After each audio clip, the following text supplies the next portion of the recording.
कौन सी चीज है जो अमीर के पास भी होती है और गरीब के पास भी? 5, 4, 3, 2, 1। ठीक जवाब अभी कमेंट में बताएं।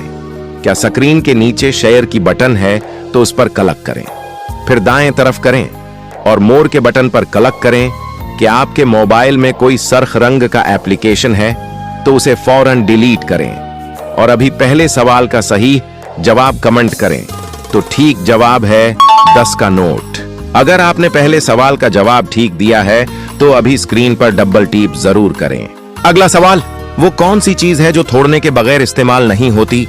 5, 4, 3, 2, 1। आप में से बहुत लोग कंफ्यूज होंगे क्योंकि ये सवाल थोड़ा मुश्किल है। अगर आपको खुद पर यकीन है तो ठीक जवाब अभी कमेंट करें। तो ठीक जवाब है अंडा।